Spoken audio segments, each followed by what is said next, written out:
Welcome to Connect Church. We're so glad to have you here. I'm Dwayne Hawksworth, and I'm the lead pastor here at Connect in Waco. We see hurt and pain in the world all around us, throughout the world, but also in our own backyard and even in our own lives. How do we respond to the hurt and pain that can be overwhelming? In today's discussion, we look at that question and discover an answer in an unexpected place. Join us for the message called Helping the Hurting. You just might discover a path to the help and healing you need today.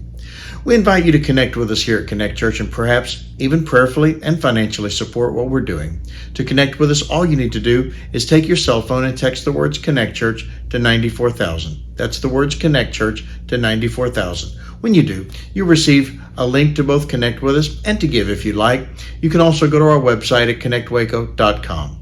To connect with us by mail, our mailing address is Connect Church, P.O. Box 4317, Waco, Texas 76715. There's be a screen at the end of our time together with this information too. Thank you for joining us this week, for connecting with us, and for supporting what we're doing here at Connect Church in Waco. Here's our band with a song for today. I hope you enjoyed today's online celebration.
I like to keep up with the news, to know what's going on locally, but also national and world news.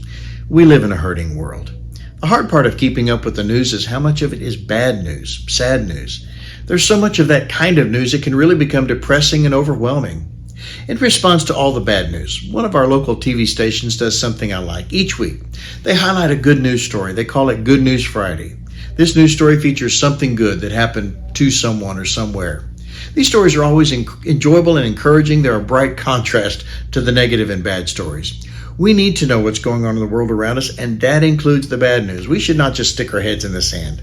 But as I said, that kind of news can really become depressing and overwhelming. How do we respond to the hurt and pain in our world? This becomes an even more important discussion when we include our own pain.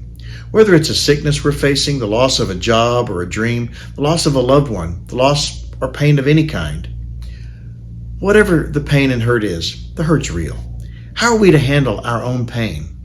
When we're the ones hurting, we can become very self-focused, thinking mostly of our own pain. When we become self-focused on our own pain, we can see nothing else. What does Jesus have to say about hurt and pain in the world around us? What can Jesus show us in dealing with the hurt and pain in our own lives? The pathway to healing is found in a surprising way.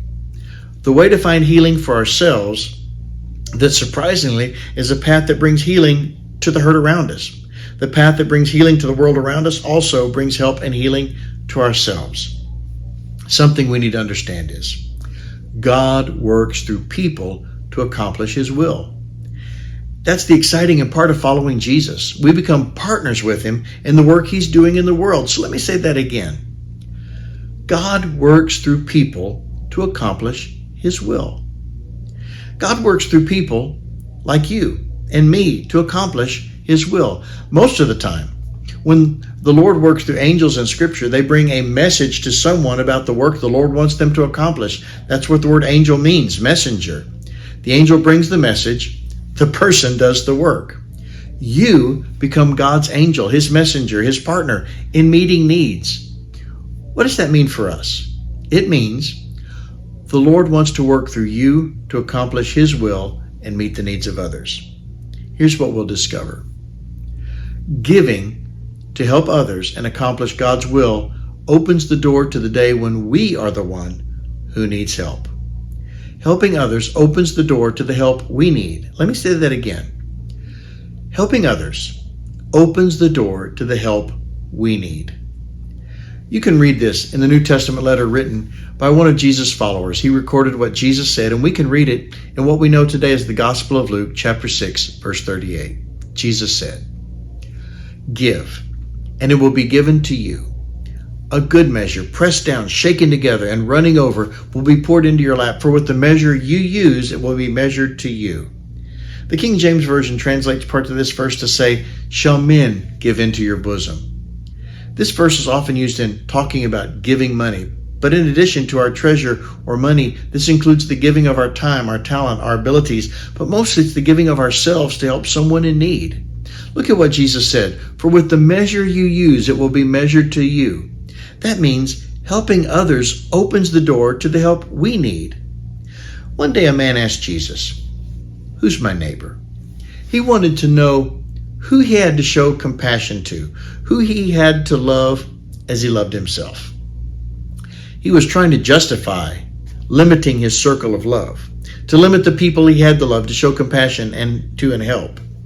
To be honest about this question, he wasn't trying to broaden his scope of love. He was attempting to narrow it, to justify loving fewer people, not more. Knowing this, Jesus responds to "Who's my neighbor?" by telling a powerful story to illustrate who we're to show compassion to show how big our circle of love should be. You can read this in the same New Testament letter written by Luke, chapter 10, verses 29 through 37. Let's pick up with verse 30. Jesus replied with a story. A Jewish man was traveling from Jerusalem down to Jericho, and he was attacked by bandits. They stripped him of his clothes, beat him up, and left him half dead beside the road. It doesn't take a lot of understanding, this man's hurting and in need. Jesus continues. By chance, a priest came along, but when he saw the man lying there, he crossed to the other side of the road and passed him by. A temple assistant walked over and looked at him lying there, but he also passed by on the other side. This man who's left for dead on the road is a Jewish man, just like these two religious leaders. These two religious leaders, who are supposed to represent the Lord and His work on the earth, see the need, but choose to ignore the need. They simply pass by on the other side, perhaps justifying their lack of compassion and help because of their religious obligations and duties. Jesus then sends the story down an unexpected turn. Then a despised Samaritan came along, and when he saw the man, he felt compassion for him. Going over to him, the Samaritan soothed his wounds with olive oil and wine and bandaged them. Then he put the man on his own donkey and took him to an inn, where he took care of him. The next day he handed the innkeeper 2 silver coins, telling him, "Take care of this man. If his bill runs higher than this, I'll pay you the next time I'm here." The Samaritans were despised by the Jewish people. They were looked down on. They were shunned. All 3 men saw the hurting man. Only one had compassion. Only one was moved to meet the need. It was a Samaritan that Jesus chose to use to meet the need of this hurting Jewish man.